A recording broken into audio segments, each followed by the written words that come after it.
president to prioritize this kind of project. This has been attempted before. Conservatives and even some Democrats have talked about for a long time the importance of downsizing the federal government, mostly just to the tune of rhetoric without a lot of action to go with it. And if you do something the way it's always been done and it's failed before, it's going to fail again. President Trump had the creativity and vision to set this up differently, to say that if you want a different result, you got to do this very differently. From the outside, you got two outsiders, Elon and myself. President Trump in many ways is himself an outsider as the president. And to be able to look at not just, and I think this is important to understand about the project here, not just about cutting cost, but about restoring true self-governance in America, where right now the people we elect to run the government, they're not the ones who actually run the government. It's unelected and even in many cases unappointed federal bureaucrats that make most decisions that impact everyday Americans, both through the regulatory state and even through expenditures that go out the door from people who were not elected and not even appointed by those who were elected. So it's a massive problem we're taking on, but I do think that it is something that we're taking on in a very different way, and I hope to have, therefore, a different result. Is there any one thing that President Trump is... Of keeping a very open mind, top down, to say that let's start with a clean slate. Let's start fresh, and everything is in scope for what counts as government efficiency. It's not one part of the federal government or the other. It's actually looking at it as a whole. Are we respecting the taxpayer dollar? In some ways, to use an analogy to those in this room, in the way that a CFO would look at their shareholder capital. In many ways, you are also stewards of capital, right? Your shareholders are the owners of your companies. I assume these are mostly publicly traded company CFOs in the room. Your duty is to the shareholder to ensure that that money is spent to maximize the size of their pie. You're their steward. I don't think the people who have historically spent government dollars view themselves in that same type of stewardship relationship with the taxpayer, who is like effectively the shareholder of the federal government. And I think if you view the way the federal government spends the taxpayer money, and that was in a corporate context, that would be a fiduciary breach, hands down. I think the officers of that public company would at minimum be fired and at worst be civilly or worse in court over the dereliction of duty they owe to the people who have entrusted them with that capital. So I think that that's what this exercise is about, is to restore that sense of duty that the government officials, and in many cases elected officials, owe to their stakeholder, which is the taxpayer. It's the equivalent of your relationship to the shareholder. And I think many of you probably, I know for sure, because the bar is so low on the other side, do a better job than the government officials do in looking after their fiduciary obligation, you could say, to the taxpayer. And that's a big part of what we want to restore. Let me ask you this. 3 weeks in, and January 20th is when we officially start. So I'm actually trying to cut $2 trillion. Yeah, I'm going to resist the idea of cherry picking something in advance. We'll have much more to say when we get started on January 20th. But what I will say is people who run companies or who are CFOs of companies will be sympathetic to this, is sometimes it's actually the aggregate of a bunch of small things that you can actually use to drive a big change, rather than take aim at something big but might be strategic in the corporate context to a company. So a CFO is in an interesting position because the CEO sets a strategic mandate, and that often requires expending capital in order to advance that strategy. But that means that everything else that doesn't align with that strategy is on the chopping block. And so when you look at, for example, the NIH and the fact that for every grant the NIH makes, it has to give 70% of a true-up on top of that to the university slush fund for overhead, when private institutions that donate to those same scientific causes only have a rake of 10%, that's a real problem.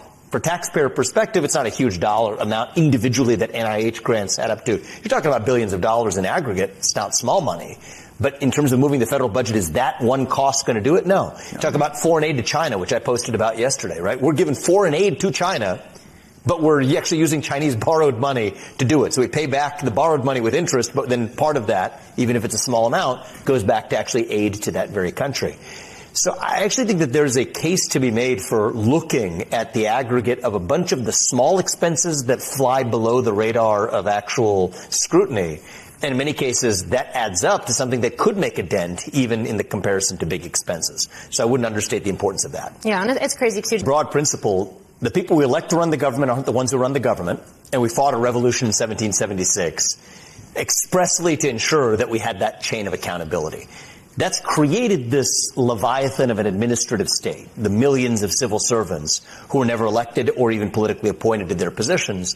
And part of the problem was you have millions of people who shouldn't have a job that are in that position. They find things to do. So it's not that their headcount costs are actually the major issue. It's the fact that they take on responsibilities that go beyond the scope of what the federal government should have been doing. And the best evidence we have for that is that you look at the Supreme Court over the last few years, effectively telling the administrative state that much of what you're doing is illegal. Countless cases in the last several years alone, including at the Supreme Court. The overturning of Chevron deference in the Loper-Bright case. Look at the major questions doctrine in West Virginia versus EPA that said many of the coal mining regulations were themselves unlawful because they never actually went through Congress.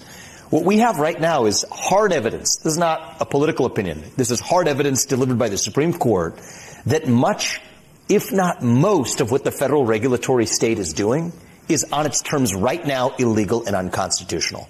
That needs to be fixed. Once you fix that, that's actually the root cause for a lot of the spending overruns and the carelessness with which the government's contracting with private parties who are charging the federal government far more than they would charge either another government or another private counterparty. Mm-hmm. Looking at the overruns of just raw waste, fraud, and abuse, the unauthorized dollars that are being spent, over $500 billion a year of unauthorized expenses are still going out the door.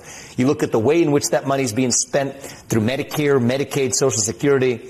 People love to have lazy armchair discussions about, are you going to make cuts to entitlements or not? When in fact, the dirty little secret is that many of those entitlement dollars aren't even going to people who they were supposed to be going to in the first place. They're hundreds of billions of dollars of savings to extract just from basic program integrity measures to make sure that the person who's actually getting the money was indeed the person for whom it was intended or was supposed to be legally getting the money in the first place. And so my view is a lot of the political philosophical musing about whether or not we should be cutting entitlements or not, or whether or not the president can impound funds, it's a deflection from the fact that there's a lot lower hanging fruit in terms of waste, fraud, abuse, error, program integrity failures that you got to go after first before we ever need to get to those harder political questions. And I hope that's a big part of what we're able to accomplish. Which I'll come back to in a second. This is a hard project. I mean, this is not something that is for the faint of heart. I think we are taking on something that we're going in eyes wide open to say good, well-intentioned, small government crusaders have tried to do this before and have failed not once but repeatedly. So I would say the betting odds going into anybody taking on the same project that somebody's taken on in the past before to say that somebody new is going to succeed, your baseline expectation has to be, from the outside looking in, pretty low. Now, the reason I'm optimistic is that I think that, A, we're doing it very differently in the way that I talked about. I think we have some of the most talented people in the country, literally. Some of the most successful capitalists across the country are never would have thought about entering government service or raising their hand to say, how can we help? Are you going to name some names? I'm not going to do that here. But you know, in due course, starting on January 20th, I think a lot of that will even become visible. I will say that is really encouraging. When I think of the best and brightest over the last 20 years, where do they go? They go to finance, they go to then Silicon Valley. Government and public service has not been a place where, especially of the younger generation, but even successful capitalists, to say that I'm going to actually view that as a place I'm going to have impact on the country. That's something I think that is actively changing in these few weeks before our plain eyes. So I'm optimistic. But the other reason I'm optimistic is that we do have a historical moment that's unique. Right? You have President Trump winning a popular vote mandate that a Republican has not seen in at least 2 decades. You've got a decisive majority, not just for a majority mandate, not just for incremental change, but for sweeping change. The voters didn't vote for incremental change. The voters voted for deep structural change. You think sweeping that with change? I believe that's what the voters. The popular vote total was combined with 2 houses of Congress, both under Republican control, and a 6-3 but conservative majority in the Supreme Court. And here by conservative majority, I mean conservative of a small government majority that's 6-3 on the Supreme Court. If we don't get it done now, it's never going to happen. I'm so interested in what you said about programmatic. Pharma included, often are the greatest beneficiaries of the failures of the regulations that bind them. And it's part of why I say in any... So are drug companies going to get a haircut? Well, I think this question depends on what they do. If it's innovation and adding great value through actual new innovation that changes people's lives, I'm a capitalist through and through, and I believe that we should have a free market system that rewards that. That's different from engaging in regulatory arbitrage without innovation that's extracting cost or rent from program failures. And when we talk about healthcare, then it's not just pharma, but a whole chain of actors in the healthcare system that benefit from that. In some ways, I don't even blame people who respond to the incentives the government creates for them. What I blame is the government that creates those incentives in the first place, and that's what we want to go in and actually fix. How are you going to deal with Elon Musk's? To me, applies to anybody else in government too. Is anybody who's offering recommendations, you should always have a skeptical lens to look at what are their motivations for making that recommendation. I say that's the best advice I'd give the public always. Be skeptical of when somebody's making a recommendation. That being said, apply that standard 360 degrees. What do we have today? You have regulators who are regularly joining the industry as that they regulated. Is that a conflict of interest when they were making that decision as a regulator? Absolutely. So I would just say apply that standard 360 degrees. You apply that to the Pentagon also? But I absolutely apply that to the Pentagon, right? And I don't think defense contractors with generals on the board and that sort of thing? I absolutely apply that same standard. So I think that we need to apply that 360 degrees, and that's a good spirit to bring to the exercise. I don't think it should be a substitute for an actual debate on the merits, though. And I think in many cases, the debate on the merits in some ways is sidestepped through proceduralism. I don't want to see that happen. So again, I come back to this principle where basic ideas that we fought the American Revolution for. The people we elect to run the government should run the government. They owe their sole duty to the citizens of this country, not another one. Think about the use of taxpayer dollars in the same way that a corporate steward like a fiduciary, a CFO, would think about their responsibility to the shareholder, run the government in a way that looks at the taxpayer as a shareholder as well. I think those are basic principles that everybody agrees on, and I think everybody can also agree. I don't think even Democrats or Republicans alike would disagree with me on this. That is not the way the federal government is run today. So if that's the vision, it's clean, and we have a general, I think, unity across the country in those basic principles, and yet that is still not the way the federal government functions, then we have a problem. And that is the motive, that difference, that delta is the motivating raison d'etre behind DOGE. That is why this exists. And I think that's why it's important that we succeed. We've also done something that is unconventional for a government program. I think it was Reagan who famously said that any government-related program it's the closest thing to eternity on Earth is a government program. I think that we wanted to do things a little differently. We set a clear expiry date for DOGE. The last government program we wanted to delete is DOGE to delete itself on July 4th, 2026, which is the 250th anniversary of the Declaration of Independence. And we thought that there was no better birthday gift to the country than to restore a government of a small enough size that would make our founding fathers proud. And so that is a sense of purpose that guides us in this. And I think it is thankfully drawing some of the most talented minds who otherwise would have never entered the government. It's been one of the positive surprises of the last few weeks to see that talent magnet effect that this has had. So recruitment's going well? It's going extraordinarily well. It's actually shocked me. Usually, in my experience, and I've built multiple companies, I've been a CEO in the past as well, I am biased against inbound recruits. I tend to think that if you want to find the best people for a job, you have to go out and actually find them. You're always going to get some people who are good inbound, but it's a selection bias for let's just say, the lemons that find their way to you rather than actually going out and finding the best and brightest to fill your own role. That's the way I run my companies. Remind me to never apply for a job again. Yeah, well, I think it's just a general rule of thumb, right? I think here, that's obviously not the case because the people we are getting, there are no better people than the kinds of people who we're attracting to fill these jobs. And I think I've never been in a position like that before. And if anything, the difficulty is actually sorting through the tidal wave of talent that's thrown themselves at us to actually find the right places to deploy them. And that only becomes easier after January 20th comes around. I do have to ask about working with Musk. Before I actually met him, though. He and I, when I first met, actually in our early conversations, that was actually one of the things that we ended up discussing, including on our first X Spaces together. But one of the things I've seen about him, and he's really one of the people who I just admire on planet Earth, having gotten to know him, is that he's made extraordinary sacrifices against his personal financial interest at a scale that we probably have never seen in the United States of America. Think about preserving the free speech policies on X that actually cost probably advertising dollars in the short term for many advertisers who fled the platform. Think about even his public endorsement of Donald Trump, which is something that many other CEOs who were in the same place were unwilling to publicly do. He is somebody who has taken extraordinary personal risk for a cause that he believes is bigger than himself, which in this case is the revival and the saving of our country. And so I respect the hell out of him. I have never been pushed more by somebody who I've worked with even in the short time that we've worked together. And I think he has that effect of people around him. And, I just think that having gotten to know him over the last year, he is somebody who is every bit as extraordinary as you would imagine based on what he's accomplished. What do you think? President Trump is not a politician, and that is not a bug, that is a feature. I think we require somebody who's willing to say just because it's been done this way for the past doesn't mean that that's the way it needs to be done for the future. But he's coming in with an experience base that is pretty unique as a U.S. president. Should we expect volatility again? Well, messiness? I think to the contrary, you actually can expect conviction in doing what's right for the country, all the way from personnel selection, all the way to early policy prioritization. I was listening to the discussion that you all had, or you were listening to on stage right before, which is a president who was also, Grover Cleveland, in a unique position of having been the president, then had 4 years, sitting it out, the ability to reflect on that experience and then come back for that second term.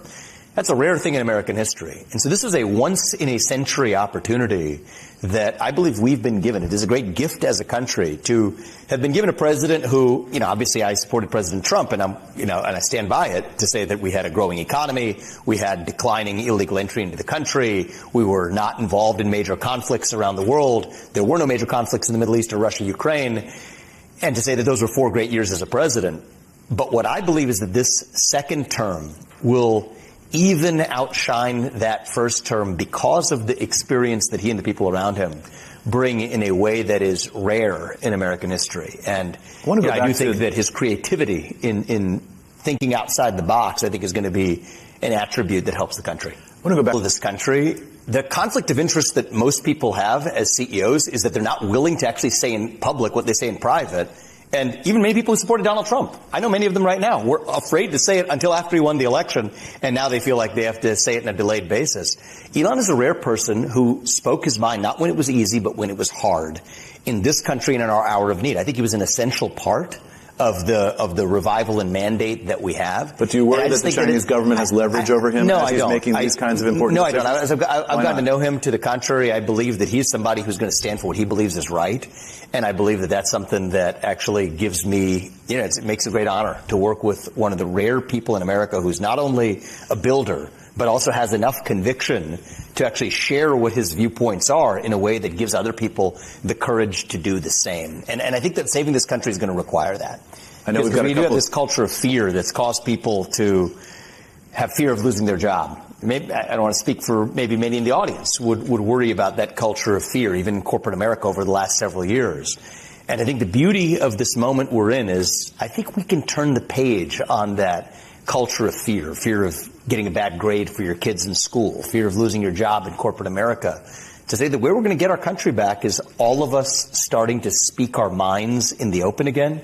I think that's the permission that Donald Trump's victory, if I may say decisive victory, has given the country.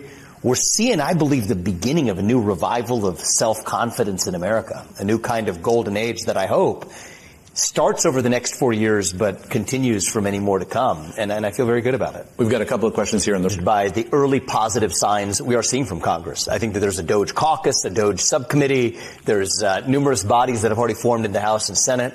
We're here in Washington, D.C., going to be looking forward to meeting with many of them tomorrow.